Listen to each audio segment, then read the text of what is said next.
We bring to our experience our own stereotypes and expectations, and we color the world with our own interpretation. And so it's this notion that our experience of the world is kind of a dance, or kind of like a collaboration between what's coming in and what we're bringing to the table.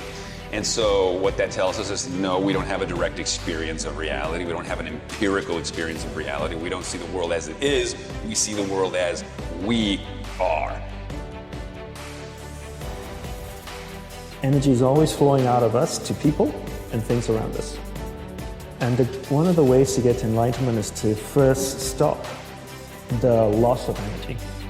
Then you harness that energy from going out of you, you withdraw it into you, you concentrate, and you channel that energy up your spine into your head to awaken higher states of consciousness. But in order to do that, you need to conserve as much energy as possible. The more people you have in your life, the more things you have in your life, the more energy you expand. That which you do not hate, you will eventually tolerate. Average becomes sort of like this slow asphyxiation. It's almost like an anesthetic. And that over time we become kind of immune and dulled to the average that we're becoming. You don't magnify the degree to which the pain ought to be affecting you. And so really what he means in that is, listen, you're gonna get out of your life what you'll accept. That's really difficult for people, I think, to understand is, look, what you think you're worth and what you're gonna tolerate is absolutely what you're gonna bring into your life.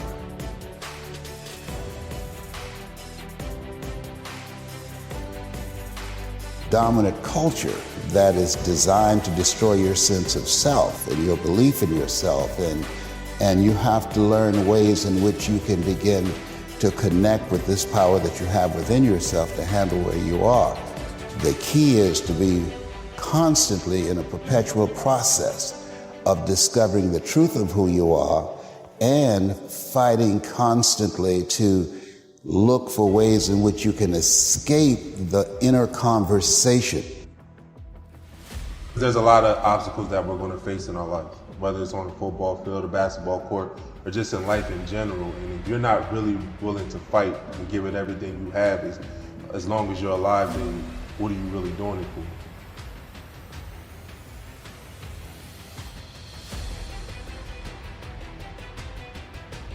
Because if you're not feeling well, what do? You go online, right? You look at people standing at the bus stop for 10 minutes waiting for the bus. They get uncomfortable with being with themselves, they pull out the phone and they start engaging with something. Because to actually be with you is probably one of the most challenging things you can face in life. And the whole purpose of the monastery is to strip everything and everyone away from a person, and they're only left with themselves. I thought I was going to die. I saw scenes of my life when I was surrounded by the people that I loved. And my instant feeling was, I'm going to miss them. And they're going to miss me. That realization was like, oh my God, at the end, all you're going to wonder is about your family and your friends and people you love, and all they're going to miss you because you're going to see scenes of your life surrounded by people you love at the very end. And I'm like, so live your life so it's this epic, beautiful movie. Insight is when you are listening. Insight is when you go through introspection. Insight is when you meditate. Insight is when you learn to listen to your heart or intuition. And insight is what you call a satori moment. It's growth through awakening. Like, I let myself sort of feel the pain and the difficulty of being not where I want to be in whatever that area is, whether it's my spirituality, my relationships, my money. I let myself feel that pain because, as you know, there's two motivators, right? There's the gaining of pleasure, right? Wanting to go get something, chasing the dream, but then there's the avoidance of pain. And for a lot of champions, that's a pretty big driving force for them. And so at least for me, I leverage both of those things on me to get myself to take action. Dare to be willing to question everything you thought you knew. Dare to dissolve your own dogmas. Dare to be challenged. Dare to see the world differently today than you saw it yesterday. Motivation's crap. Motivation comes and goes. When you're driven, whatever's in front of you will get destroyed. What you really want wants you to, because what you really want versus what you think you want, what you really want comes from the soul. And what you really want, because your soul is part of this larger universe, it wants you too. And so, don't tune in to the rules of the world that tell you who to be, or what to want, or what to do. Instead, be who you really are. Listen to that soul, and know that what the soul wants, the universe wants you to have. And this is when the magic happens. And we don't have priorities in life. Most people don't have clear priorities in life.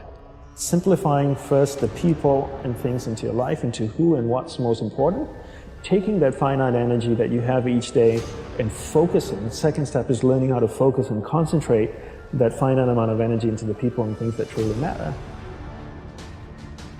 I think for me, optimism, though, is definitely like an antidote, right?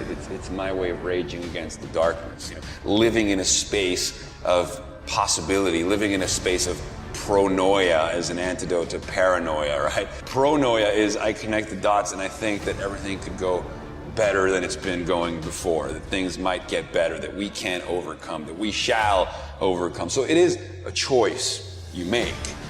Because a lot of people look at their scars as a bad thing. A lot of people try to hide the pain that they're in, but I believe that your scars really show that you overcame whatever tried to break you. The more we can begin to reward ourselves with bliss, we're not going to lose our dissatisfaction. We're not going to lose that. And so for me, our brains, this dopamine hit you get when you do something successful, if you constantly cheat yourself out of that hit, right, biomechanically in your body, less and less in the future will you want to achieve the next level, the next dream, the next step. And that's why so many people stall out in life. They got to a certain point and they cheated themselves out of the bliss, out of the celebration. It's important that we celebrate our wins, we celebrate our lives, because it causes us to want the next bite. It keeps us hungrier, not the reverse.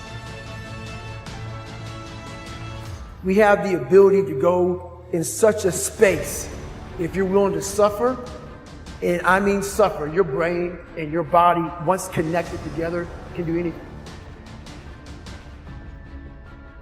I always say you should never pursue happiness. Don't pursue happiness. Pursue a lifestyle where the byproduct of that lifestyle is happiness. You can find things to be grateful for in that space. Man, is your life going to be rich when there really are external things to be grateful for. So my first mechanism out of that space was honestly to stack the things I was grateful for, and I started reinforcing it over and over and over again.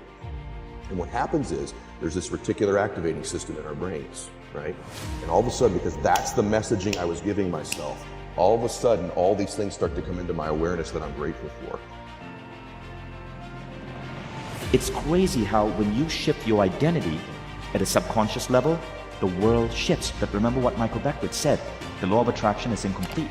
It's really the law of resonance. When you change who you are, the world will shift to ensure that who you are is true. So it starts inside.